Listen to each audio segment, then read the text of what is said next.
Hello, I'm Dave Casler, amateur radio call sign KE0OG, your guide through the ARRL license manuals. The videos in this course follow the manuals section for section. You can get the ARRL license manuals from the source listed below the video. After you watch the video, dig into the corresponding section of the book, study the associated questions, and then come back for the next video.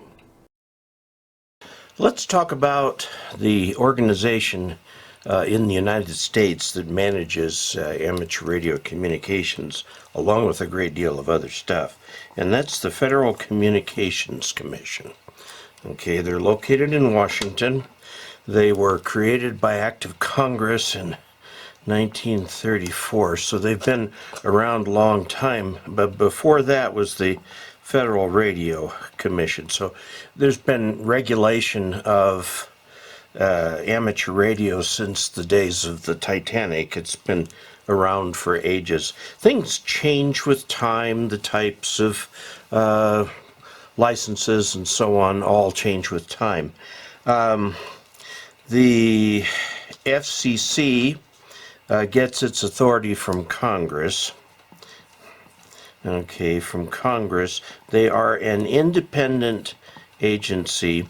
The president appoints the 5 members of the Federal Communications Commission, and they will have 2 Democrats, 2 Republicans, plus whatever party the president is a member of, and that's actually a matter of law. So that's the way it works. Now, by the way, there is an international treaty governing radio communications and so on that again dates back to the Titanic, when people discovered that having radio stations on ships was truly a good idea. Now, what maybe a lot of people don't understand is that FCC regulations have the force of law. They are not something to joke with or decide you don't like or whatever. They have the force of law. The FCC also, as an appointed government commission, is considered by law to be expert. That means that it would take a great deal of proof otherwise to persuade Congress or the courts that the FCC is wrong. This is true of all federal agencies. They're considered experts in their field. Now, in the FCC regulations, which is Part 97 of the FCC regulations, which you can look up online, probably the best place to look it up is the ARRL website, or just Google FCC Part 97, and you can find Part 97. One of the interesting things that's right at the beginning of Part 97 is the so-called basis and purpose of amateur radio. These are 5 reasons for having amateur radio in the United States. And pay attention to these, because a lot of people think, well, the purpose for amateur radio is emergency communications. That is one of its purposes. In fact, it's the first one. The first one, recognition and enhancement of the value of the amateur service to the public as a voluntary, non-commercial communication service, particularly with respect to providing emergency communications. So that is one of the reasons that the government allows ham radio. But let's go on. Continuation and extension of the amateur's proven ability to contribute to the advancement of the radio art. A lot over the years, a lot of the advancements in radio have come from hams, and still does. Okay, now, in addition to that, encouragement and improvement of the amateur service through rules which provide for advancing skills in both the communications and technical phases of the art. And what that means is the idea that part of the reason that we are hams is to get better at doing it, because they want that, as you'll see in D. Expansion of the existing reservoir within the amateur radio service of trained operators, technicians, and electronics experts. They're trying to improve the nation's skill with radio. And during World War II, this was extremely important because the Navy and Army needed vast numbers of communicators trained in Morse code, and they had a ready basis for this in ham radio operators. And then the last one, continuation and extension of the amateur's unique ability to enhance international goodwill.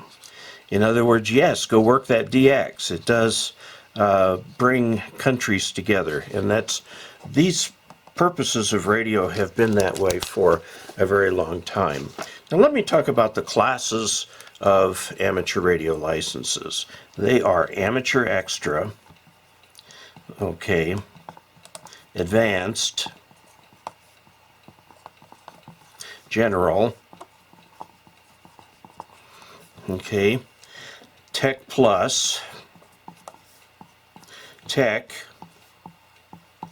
and Novice. Okay, now, all these exist right now. No new novice licenses are being issued. Okay, so this group here, which is a very tiny percentage of ham radio of people who continue to review their novice licenses. By the way, all license classes are good for 10 years and all are renewable. That did not used to be true for novice, but it is now. No new novice licenses are being issued. No new Tech Plus licenses are being issued. Tech Plus was past the Tech plus the Morse code. Well, as it turns out, all the privileges for Tech Plus are available to the Tech, so there's no real purpose for that license, but it can be renewed. General, of course, is common. Advanced, no more advanced licenses. There's still a number of them. I was advanced for over 20 years till I finally upgraded to extra. So the three license classes that we talk about are amateur extra, general, and technician.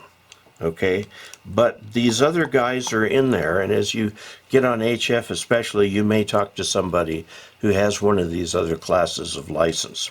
Well, one of the problems with advanced is that it used to be that the advanced test was the difficult one, and the amateur extra was largely oriented at volunteer examiners, because lots of amateur extras are VEs.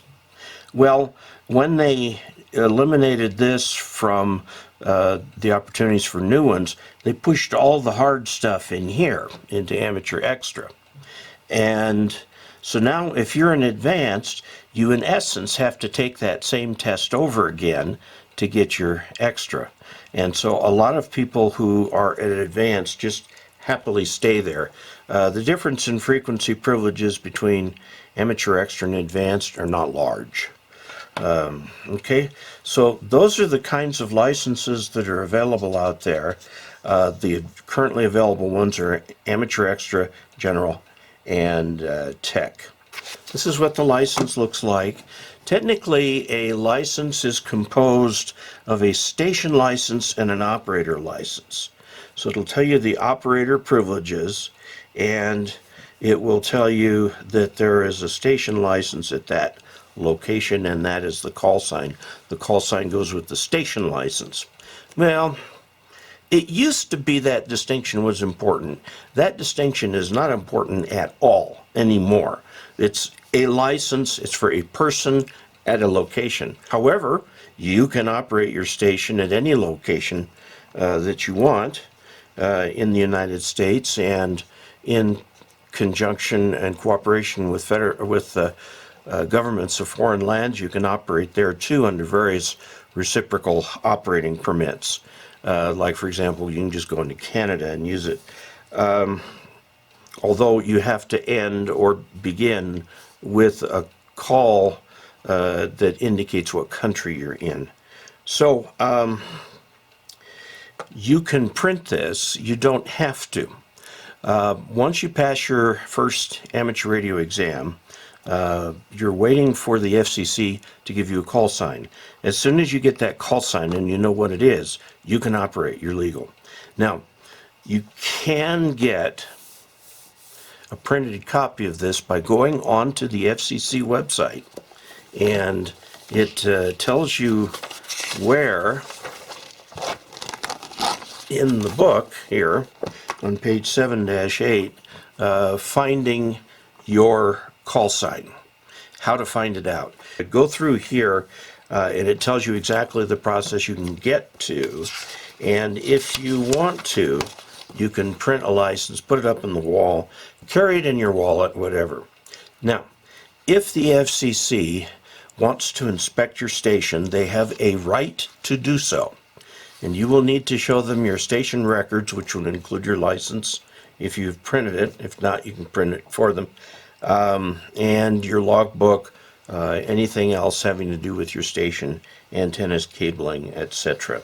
It's federally licensed station, and the feds have the right to take a look at it. Now let's just look at a couple details here. Your license is good for 10 years. Okay, from grant to expiration, this is 10 years. Okay, up to there and there. And then after that, there is a 2-year grace period. Now what that means is if your license expires, it's expired. You cannot operate anymore, okay? During this 2-year grace period, you can renew. All you have to do is file for renewal, and then you get your same call letters back, and you can start operating again. If you go beyond the grace period, you have to retake the tech portion, the tech test, okay? And then whatever your license class was here before will be restored to you. By the way, this little feature is new, was quite recently added, okay? Okay, so there are some discussions in here of the requirements for a club license. And of course, let's see, the normal term is 10 years, 2-year grace period. If your license is stuck in the grace period, no, you may not transmit. Just file for renewal and get it done, get it over with. Okay, now this section talks a little bit about voluntary examiners, the form 605. There aren't any questions in there about that in particular, but you'll find out more about that when you go to take your examination. So that's really all that we have to talk about in this section. So, and it's very important to you, I know, because as soon as you pass your exam, you're going to want your call sign, and it tells you how to do that right in this section. Thanks for following along with the videos and the book. After you've studied this section in the manual and are satisfied you understand the questions and their answers, come back here for the next video. The ARRL is the National Association for Amateur Radio, and I urge you to join, even if you don't have your license yet. That way you get QST, the League's monthly magazine full of articles for beginners and veterans alike, or you can choose On the Air, a magazine designed specifically for those new to amateur radio. Until we next meet, 73.